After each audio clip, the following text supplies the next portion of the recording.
en pleine nuit, autour du feu. Les patriarches Banen, dans le grand canton Inubu Sud, font une série de récits de l'histoire qu'ils ont vécue lors de la période du maquis. Les larmes aux yeux, aux souvenirs douloureux. Ils tentent d'expliquer à la nouvelle génération comment 9 villages se sont regroupés dans ce petit espace il y a plus de 60 ans. Nous sommes dans le département du Mbamé-Inubu, arrondissement d'Indikinemeki, région du centre au Cameroun, en pleine forêt équatoriale. Ces gens sont à plus d'une trentaine de kilomètres du centre-ville d'Indikinemeki. Plusieurs parmi eux ne savent pas à quoi ressemble leur propre village, ravagé il y a 60 ans par des actes de barbarie et de tuerie des maquisards. Ce lieu restera à jamais le souvenir historique d'un peuple qui a failli être effacé de la carte du Cameroun à travers les guerres indépendantistes. Plusieurs Banen ont toujours le cœur meurtri. Ils pensent à cette époque de traumatisme à l'image de plusieurs témoignages de ceux qui sont encore en vie. On a tapé sur moi et ma maman, on l'a tué. Voilà les preuves partout. On croyait qu'il était déjà un mourant. Je suis un survivant. À l'époque, j'ai vu ce qu'on appelle autrefois qui vécut dans la barbarie. J'ai vu l'esclavage. Notre vœu le plus pieux est que nous regagnions nos anciens villages. L'histoire tragique d'un peuple qui attend toujours que les nombreuses promesses faites à son endroit soient réalisées. Il croupit dans une énorme brousse où aucun véhicule n'a accès en pleine saison pluvieuse. Plusieurs ont vécu ces moments atroces et les racontent pour la mémoire de l'histoire. L'équipe de Grand Reportage a effectué le déplacement dans ce village situé à plus de 360 km de la capitale du Cameroun.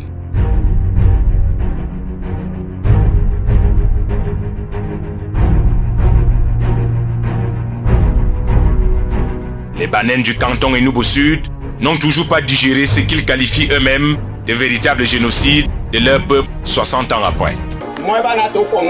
Avant qu'ils n'arrivent dans ce village, Dogba Saben, ils avaient déjà fait des ravages dans les villages voisins.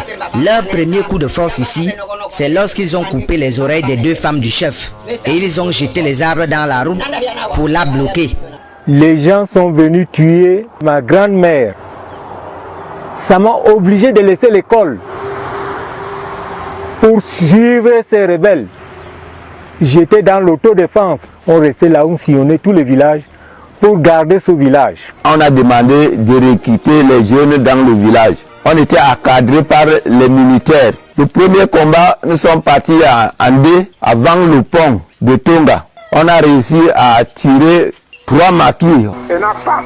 Quand la guerre a commencé à faire des ravages, le gouvernement a demandé aux gens de se rassembler au même endroit. Question de fuir leur village parce que les maquisards se cachaient dans la forêt. Les 9 villages qui cohabitaient ici, aujourd'hui, sont toujours là. L'administration a vu bon de demander que nous partions de nos villages sous peine que ces gens-là, après qu'ils aient tué nos responsables, qu'ils ne reviennent décimer le reste des populations. Le maquis a embrigadé de nombreux fils et filles du village, occasionné de nombreuses pertes en vies humaines, laissant derrière lui de multiples orphelins, veuves et veufs. 60 ans après, plusieurs ont toujours le souvenir mélancolique. Le jour même de mon mariage, ils sont venus pour arrêter mon mari et mon père nous a dit de fuir. Ils avaient déjà tué plusieurs personnes à côté de notre maison. C'est moi que ces gens calculaient. Ils voulaient tuer mon mari et m'enlever pour que j'aille avec eux. Ils disaient que j'étais trop belle pour épouser un tel homme. Mais grâce à mon père, qui était un homme puissant mystiquement, on a réussi à s'enfuir et nous sommes venus nous cacher ici, dans ce village Ndokowane, qui n'a pas connu le maquis. On a tué tous les membres de ma famille, y compris mon premier copain qui devait m'épouser. Mais lors du combat, un autre homme m'a aidé et c'est lui qui est devenu mon mari et qui était de ce village. Ce fut des moments atroces. J'en tremble encore jusqu'à ce jour. Des vies humaines brisées, des villages ravagés par les maquisards. De nombreux combattants fils du village qui ont résisté à ces derniers au point d'intégrer la garde civique républicaine. Moi, je ne connais pas combien même on me paie. On me donne 12 francs et demi. Et moi, je travaille 12 heures par jour. Ils m'ont habillé en kaki militaire complet. Et alors cela, ils me disent que tu es déjà de l'armée. Donc, quand tu vois les militaires, bon, quel militaire qui passe seulement avec ça, moi, avec la tenue là, on saura que tu es militaire. Ne fouille pas. Bété Enoch Bendogba Saber regroupement, c'est lui qui a tiré sur Yéna Leba. Et quand il tirait sur Yéna Leba, Yéna Leba qui crie Aïmewo. Ça veut dire? Maman, je suis mort. Quand les rebelles venaient, on les abattait, c'était le peloton mobile. On dit qu'on doit recruter la garde civique.